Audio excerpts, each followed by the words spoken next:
नमस्कार, आप देख रहे हैं मगध खबर और मैं बीजेपी कार्यालय में आया हूं और अखिलेश सिंह जी हैं जो बीजेपी के प्रवक्ता हैं। उनसे बात करना है कि कल का जो मुद्दा रहेगा सर, बिहार बंद आह्वान मनीष कश्यप के समर्थकों द्वारा किया गया है, इसके बारे में क्या कहना चाहेंगे आप? लोकतंत्र है। लोकतांत्रिक प्रक्रिया में सबको अपना अपना अधिकार है आंदोलन करने का। जिन लोगों को लगता है कि ये गलत हुआ है, अगर वो बिहार बंद कर रहे हैं तो करें, उनका अधिकार है। और इसलिए लोकतंत्र में सबको अभिव्यक्ति की आज़ादी है, सबको आंदोलन की आज़ादी है, सबको अपनी बात रखने की आज़ादी है। वो कर रहे हैं, इसलिए उसमें कोई हम लोगों को ठीक है। आपकी पार्टी समर्थन देती है? नहीं, हमारी पार्टी समर्थन देगी या ना देगी ये तो आपको निर्णय होगा, तो आपको बता दिया जाएगा। ये पार्टी समर्थन देखिए, ये तो सवाल ही अजीब है।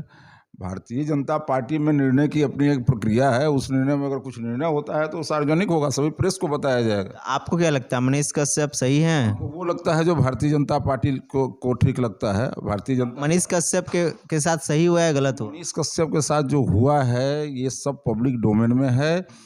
सब कुछ जो है सबको पता है। अब जो कार्रवाई हुई है ये भी सबको पता है। हाँ, लेकिन ये ज़रूर है कि जितनी तेज़ी दिखाई गई, मैं समझता हूँ कि बिहार की जनता ये चाह रही है कि वो कलम मिल जाए, जिस कलम से वो भी तेज़ी दिखे, जिससे 10 लाख लोगों को सरकारी नौकरी मिल जाए। वो मुख्यमंत्री जी 10 लाख लोगों को और रोजगार दे। उन्होंने बोला कि ये ज़्यादा जरूरी है बिहार के अंदर, और रोजगार। तेजस्वी जी ने बिहार के युवाओं को साफ कर दिया है कि रोजगार मिलेगा। कब मिलेगा? उन्होंने बोला 2 करोड़ रोजगार की बात उन्होंने की कि वो तो मिल गया ना। नहीं, वो तो मिल गया है। कब मिला सर? अभी वो तो तेजस्वी जी पूछ रहे हैं कि 2 करोड़ रोजगार कब मिला। आप तेजस्वी जी की बात का जवाब आपको चाहिए या फिर हमें नहीं चाहिए सर, उन्हें चाहिए। वो चाहिए तो मैं बता रहा हूँ ना। 2 करोड़ से ज़्यादा प्रतिवर्ष रोजगार मिलता है। 15 करोड़ ये क्या कहते हैं जी, अभी 15 लाख परिवारों को तो सिर्फ मुद्रा योजना से रोजगार मिला है। 15 लाख परिवारों को एक वर्ष में सिर्फ मुद्रा योजना से लाभ मिला है। और इसलिए मैं आपको बता रहा हूं कि हर सेक्टर में हमने सरकारी नौकरी नहीं कहा था। पहले ये बात आप साफ कर लीजिए, सुन लीजिए, पूरी बात सुनिए, पूरी बात सुनिए, उतावले मत होइए। सबसे बड़ी बात यह है कि हमने सरकारी नौकरी नहीं कही थी। तेजस्वी यादव ने कहा था कि हम पहले कलम से 10 लाख लोगों को पहली कैबिनेट में नौकरी देंगे, सरकारी नौकरी। वो कहाँ है? हमने रोजगार का वादा किया है, हमने इंफ्रास्ट्रक्चर डेवलप करके, हमने मुद्रा योजना दे करके, अन्य लोगों और अन्य कई ऐसी योजनाएं हैं जिन योजनाओं में सस्ते दर पर सो कि कम लागत ब्याज में और लोगों को राशि उपलब्ध करा करके, अनुसूचित जाति के महिलाओं को, बाकी लोगों को, सबको हम जो है सो कि रोजगार दे रहे हैं। और इतना ही नहीं, एग्रीकल्चर सेक्टर में भी आप देखिए तो एफपीओ बना करके और इन सब में इन्वेस्टमेंट हो, इसमें निवेश बढ़े। अब आप देखिए ना, बगल में ही उत्तर प्रदेश में आपको रोजगार पर और बात करना है तो मैं अभी और बताता हूँ।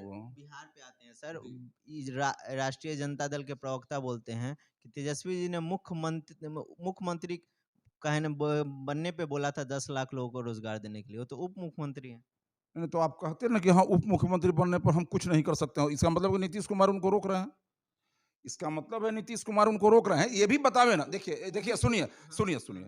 जैसे तेजस्वी जी के पास ये फॉर्मूला था कि वो 10 लाख लोगों को रोजगार दे सकते थे। अभी वो सत्ता में आए हैं, उप मुख्यमंत्री हैं, वो फॉर्मूला नीतीश जी को बताकर दिलवावे ना। और नहीं तो ये बतावे कि मुख्यमंत्री उनको ये 10 लाख का फॉर्मूला इंप्लीमेंट करने में रुकावट डाल रहे हैं। दोनों में से एक बात कहेंगे ना। देखिए, मुख्यमंत्री हो या उप मुख्यमंत्री हो, सरकार में है, उस फॉर्मूला को मुख्यमंत्री को बतावें और बता करके नौकरी दिलवावे। और नहीं तो वो कहें कि हम ये मुख्यमंत्री हमारी बात को नहीं मान रहे हैं। उसके बाद भी उन्होंने कहा है, उप मुख्यमंत्री होने के बाद भी तेजस्वी जी लोगों को रोजगार दे रहे हैं। 10 लाख रोजगार मिलेगा बिहार भाई, मिलेगा, कम मिलेगा। उन्होंने कहा पहली कैबिनेट में मिलेगा। पहली कैबिनेट में क्यों नहीं मुख्यमंत्री से दिलवाए? हम आपको 10 बार समझ रहे हैं, आपको समझ नहीं आ रही है। एक ही सवाल बार बार वो कर रहे हैं जो मैं पूछ रहा हूं। मैं ये कह रहा हूं कि पहली कैबिनेट में 10 लाख लोगों को रोजगार देने की बात तेजस्वी यादव ने कही थी। वो उप मुख्यमंत्री हो गए हैं, मुख्यमंत्री जी से वो फॉर्मूला बता करके पहली कैबिनेट में दिलवाते। अगर इसमें अक्षम है तो कहें कि हमारे मुख्यमंत्री हमारी बात नहीं मान रहे हैं। हो गया, बात खत्म। तो इससे ज्यादा फिर वो तो राष्ट्रीय जनता दल के प्रवक्ता बताएंगे ना।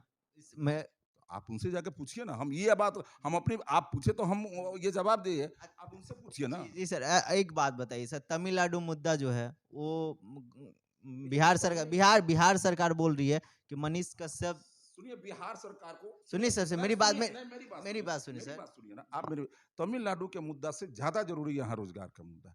तमिलनाडु के मुद्दा से ज्यादा जरूरी है यहाँ लोगों को कानून व्यवस्था बनाने का मामला है। और कानून व्यवस्था में फेल ये सरकार, और रोजगार देने में ये फेल ये सरकार लगातार बात को डाइवर्ट कर रही है। कभी हिंदू मुसलमान, कभी करबला तो बना देंगे, तो कभी जो है उन्होंने बोला कि मानस पर बात कर सर उन्होंने बोला कि उन्होंने बोला कि भाजपा भाजपा उन्होंने सर उन्होंने पहले उनको रोजगार पर बात करना होगा। पहले रोजगार पर बात करना होगा।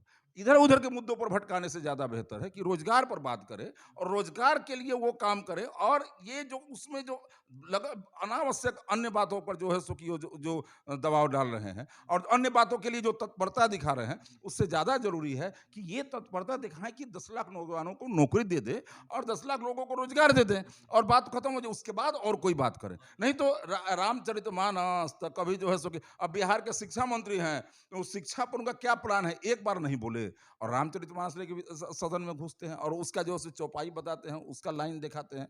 तो जरूरी ये है कि शिक्षा व्यवस्था बिहार में चौपट हो गई है और हमेशा ये मंत्रालय जनता दल यूनाइटेड के हाथ में ही रहा है और हमेशा इन लोगों ने इसको चौपट करने का प्रयास किया है। हम प्रयास किए थे कि शिक्षा मंत्रालय हमारे हाथ में आवे, तो लेकिन वो हमको नहीं, तो आरजेडी के हाथ में हो गई ना, आरजेडी के हाथ में हो गई। और हम शिक्षा मंत्रालय तो हम प्रयास किए थे ना कि हमको मिल जाए, हमको नहीं मिला और आज आरजेडी के हाथ में चला गया है।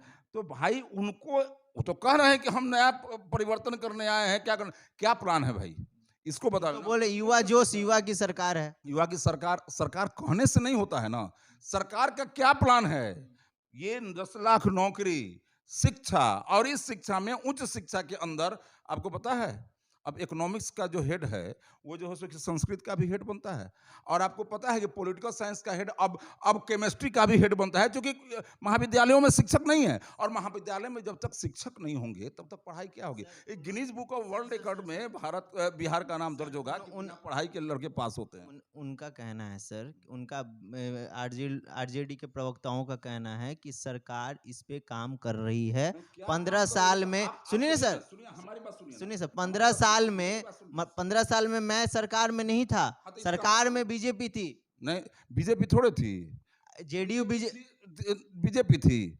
आप बताइए ना, अगर आप कहते तो आपको भी तो तुरंत प्रश्न करना चाहिए। मैं सर सुनिए ना, प्रश्न करता हूँ जैसे हमसे प्रश्न कर रहे हैं उनसे उनको तुरंत प्रश्न करना चाहिए था कि जनता दल यूनाइटेड की सरकार थी जिसमें बीजेपी सहयोगी थी और ये शिक्षा विभाग हमेशा जनता दल यूनाइटेड के पक्ष के साथ रहा है। तो क्या आप मानते हैं कि जनता दल यूनाइटेड के नेताओं ने और मुख्यमंत्री ने शिक्षा के नाम पर कोई काम नहीं किया, किसके कारण सेशन लेट हो गया है। कई विभाग ऐसे हैं जहां प्राध्यापक नहीं है, कई ऐसे स्कूल हैं जहां पर शिक्षक नहीं है और शिक्षकों की बहाली बाकी है और शिक्षक जो बहाल हुए हैं उनको वेतन नहीं मिल रहा है। जेडीयू दोषी है।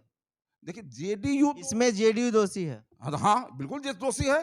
जेडीयू आप लोगों को काम नहीं करने दिया जा रहा था। नहीं, वो अपने काम नहीं कर रहे थे, ये मंत्रालय उनके हाथ में था। हमको काम करने की हमारे हाथ में स्वास्थ्य था, मैं उसके लिए गिना सकता हूँ। आप पूछिए, मैं उसमें गिनाता हूँ। हमारे पास सड़क था, मैं गिना सकता हूँ, उसके पूछिए मैं गिनाता हूँ। लेकिन जो शिक्षा विभाग उनके हाथ में था उसमें उन्होंने नहीं काम किया। ये बात आप नहीं समझ पा रहे हैं, लगातार मैं आपको समझाने का प्रयास कर रहा हूँ। यहाँ पे सर ने बोला कि जो 15 साल जो मेरी और जेडीयू की सरकार थी उसमें शिक्षा विभाग मेरे हाथ में नहीं था। जो मेरे हाथ में नहीं था वो मैं काम नहीं कर सकता, उसमें दखलंदाजी मैं नहीं दे सकता हूँ। आप देखते रहे मगध खबर और इसके साथ चैनल को लाइक करें, शेयर करें, सब्सक्राइब करें और धन्यवाद।